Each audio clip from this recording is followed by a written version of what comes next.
Are any of you guys still missing your $1,400 third stimulus check? Or maybe you haven't even received your first or second stimulus payment. In this video, I'll be sharing what you need to do if you want to receive your missing stimulus money. Today we're opening a portal for state and local governments to apply for the first funds from the American Rescue Plan.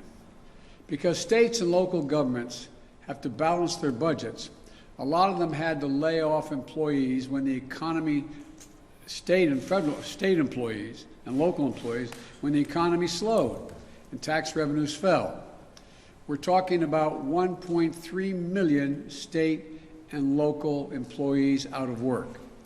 Now the money we're going to be distributing now, is going to make it possible for an awful lot of educators, first responders, sanitation workers to go back to work. Everybody, state, city, and county governments are going to be receiving $350 billion in stimulus aid this week. And this could mean new state stimulus checks for many of you. But it all depends on what states and cities that you live in. Welcome back to my channel, everybody. This is your fourth stimulus check update and Social Security benefits update. There's much news to cover in this video.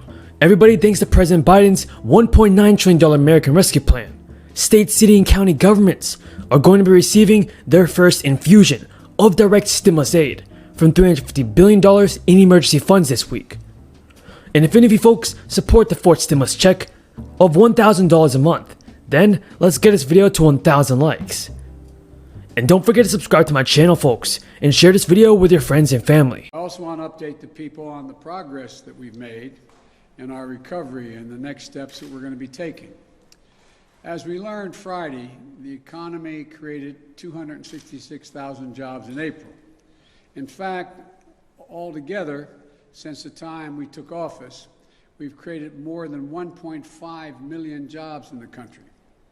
It's the most jobs created in the first 100 days of any president on record, more than 3 times the solid job creation that President Carter saw in his first 100 days, and more than 6 times what President Reagan saw. And it's not surprising, everybody. Before the $1.9 trillion American Rescue Plan was passed, Senator Joe Manchin said that he would rather support more targeted relief. Right now, Manchin is a West Virginia moderate and holds the power to block Democratic lawmakers' agenda in the evenly divided Senate. Joe Manchin has already rejected the idea of using the budgeter reconciliation process, and it's a process that Democrats want to use.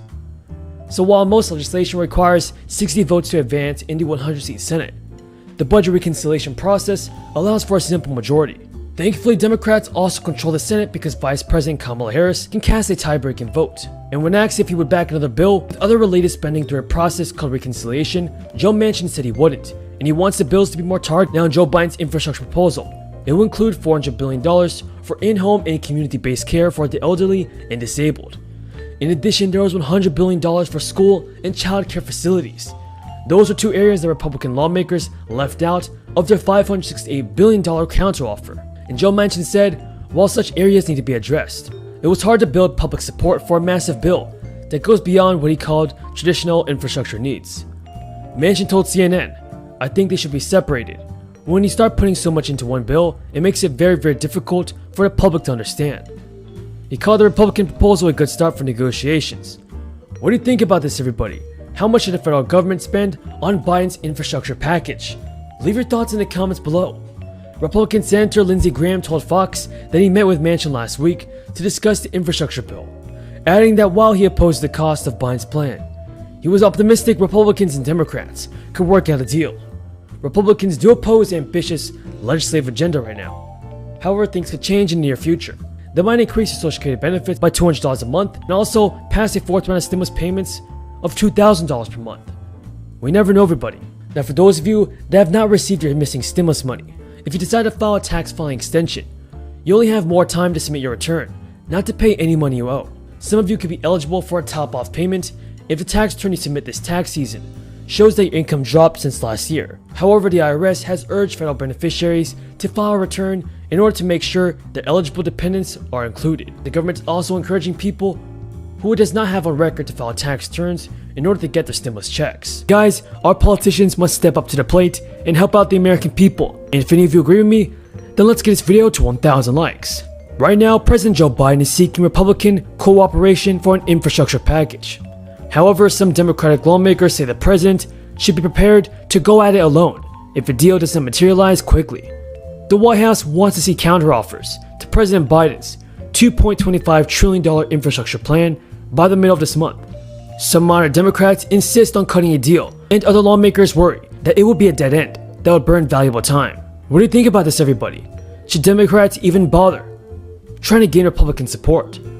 Or should they just pass the plan through the budget reconciliation process on their own? Leave your thoughts on this, everybody, in the comments.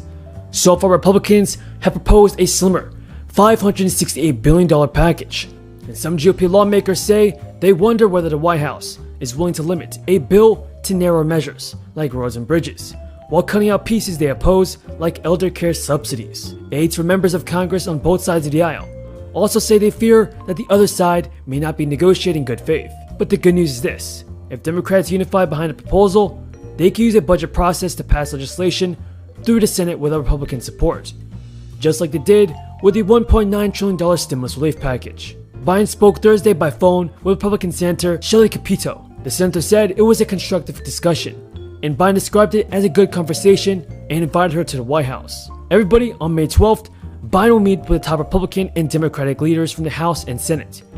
We can expect to see a lot of negotiating very soon.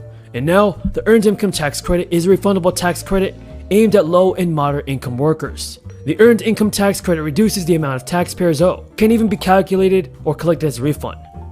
The maximum credit that taxpayers without children can claim will increase in 2021 from $538 to just over $1,500. But folks, what are the eligibility requirements for a childless worker? Well, the basic requirements to claim the Earned Income Tax Credit on a 2020 tax return is that you and your spouse, if filing jointly, must have a valid Social Security number, be a U.S. citizen, and you must also show proof of earned income. According to the IRS, here's what the expanded credit means. The credit for qualifying children is fully refundable, which means that taxpayers can benefit from the credit even if they don't have earned income or don't owe any income taxes. The credit will also include children who turn age 17 in 2021, everybody before the American Rescue Plan.